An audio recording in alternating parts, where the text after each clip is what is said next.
24/7 open and networked courts. You can do it at your time because the system is available 24/7. You can do it at your convenience from your location, but it would still be tracked and the efficiency in the system would make sure that the results are delivered. It's not simply a manifestation of a physical court in the online domain. It's simply not a scenario where a physical proceedings is accessed and participated in through the assistance of technology. That's not so. It is actually elevating the entire cross process, the court process, to a metaphysical scenario where the entire court process is asymmetric. A 24/7 on court actually helps a lawyer not to work 24/7 and arrive at the results that he or she would by working in a manner which is asynchronous.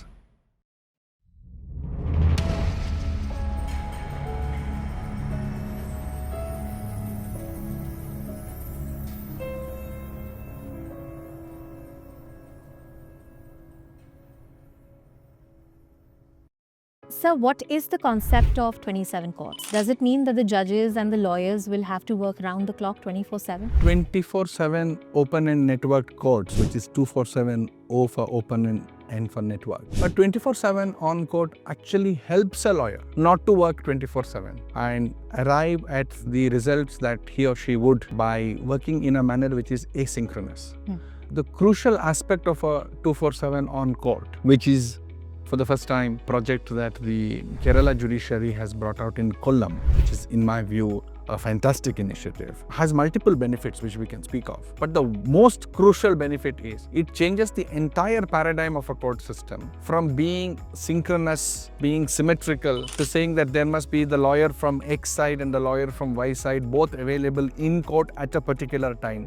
At that time, the judge should be available. At that particular time, the person adducing evidence must be available. Even if one of them is not available at that particular time, the efficiency of that hearing vanishes and it is simply adjourned. By undertaking the process of a 247 on court, you make this entire process asynchronous. A lawyer X need not be available when lawyer Y is seeking an adjournment. A lawyer Y need not be available when the judge is actually looking at the matter to figure out whether there is merits or no merits. You can do it at your time because the system is available 24/7. You can do it at your convenience from your location, but it would still be tracked and the efficiency in the system would make sure that the results are delivered. So, sir, you talk from the position of an expert, but if the lay person would try and understand it, it means that the hearing is happening online. It's an online platform where it's happening. And what exactly is technology doing to facilitate it? How should an ordinary person really understand? Let's take an example. Online hearings of physical courts is something that we have seen in India, and I think it's a welcome move that post-COVID,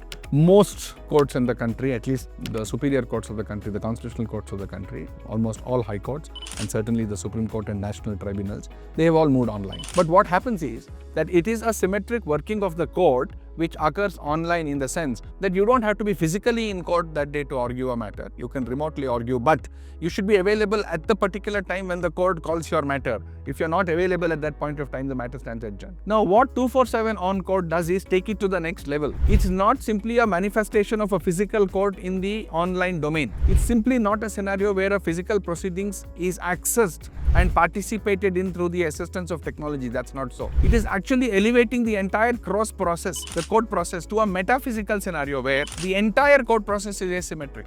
The judge need not sit at the same time that you are available to make your application.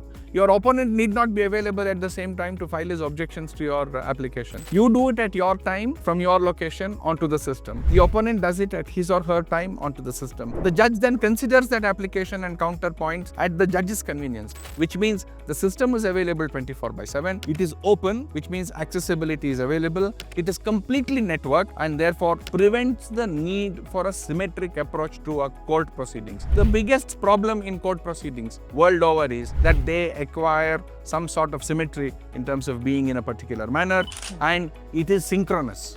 You have to be available at that point in time. So when you move from a synchronous regime to an asynchronous regime, the efficiencies that it brings is fantastic. You spoke about the example in Kollam, if I'm correct. What exactly has happened with that particular court, and to what extent this experiment has been successful in reality? I think the Kollam experiment is a watershed. In fact, the Kollam experiment, led by some of the smartest judges that India has, both on the legal and tech space. I think Justice Mohammad Mushtaq in Kerala High Court leads that initiative.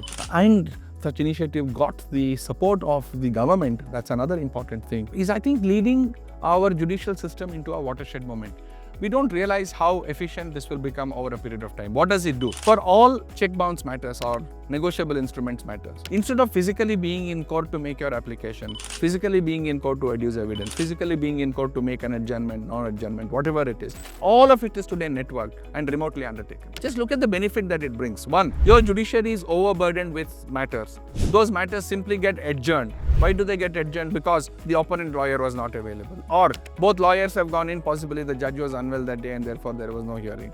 So from that perspective, all of that vanishes, where negotiable instrument tractors can be filed through an open network system. Whatever evidence available, applications to be filed can happen through an open network system, and the consideration also happens through an open network system. All asymmetric, all asynchronous, and efficiency comes in.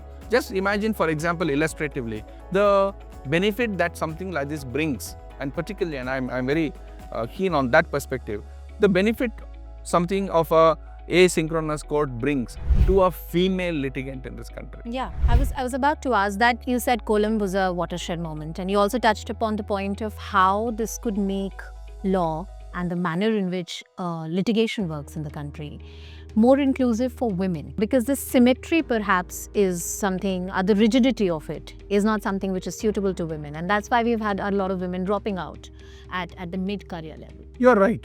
This asynchronous approach actually helps both a female litigant and a female lawyer. Just look at even small things, and we don't really apply our sensitivities towards these. The 247 on court in Kollam has started at the magistrates court level. Now, if you look at the country over, how many magistrates courts really have a functional toilet for women? And therefore, if you don't have a functional toilet for a female lawyer who's practicing at the magistrates court level, how do you expect her to actually spend her day fighting these battles when there isn't a functional toilet? Now, how do you expect a female litigant, for example, to leave her child in school, or she may be the primary, and unfortunately in India, women are the primary caregivers for children. I don't know when that's going to change. But in a situation of that nature, how difficult is it for a female litigant to be physically available to adduce evidence in a court and wait from 10:30 in the morning, possibly till 1:30 or even post-lunch session to record the 20 minutes of evidence? What happens to our child in that process? The child is left in school, I need to go back and pick up the child in school, but my court hearings go on. I wait for the whole day, possibly for a 10-minute of evidence process. All of this vanishes when you have an open networked court, when you can actually undertake these tasks at your location in a secure manner, in an open, transparent, networked manner, whilst you as a female are undertaking your other tasks efficiently. It also helps women. Why aren't women practicing more on the magistrates court level or on the criminal side? Why? Why is that we find women only when it comes to more women at the bar on the matrimonial side, or possibly corporate commercial litigation, maybe writ litigation? Why not general civil contests? Why not contests in terms of motor vehicle side? Why not check bounce matters? Why not any criminal matter? I think therefore, whilst the open network court is certainly as a low-hanging fruit, bringing the fact that justice is now accessible more openly, that's a low-hanging fruit. But the larger systemic change that it will bring and the unseen benefits that will come about from it is to simply make the legal process more inclusive for women, both as professionals in the legal vertical and as litigants who are accessing justice. So the last point that we should touch upon, online courts post-pandemic were a great transformation in many ways for Indian judiciary and the Indian judicial system. What role vis-a-vis the 24/7 courts do you see technology playing when it comes to Indian judiciary and its infrastructure, keeping in mind that you pointed out there are still trial courts and magistrate court where there is a female toilet not available in this country, or the fan is not working? Is that really something that can be done? If you look at the way judiciary and justice dispensation has actually operated in this country, we have always been structured towards a scenario of a brick and mortar model for justice delivery.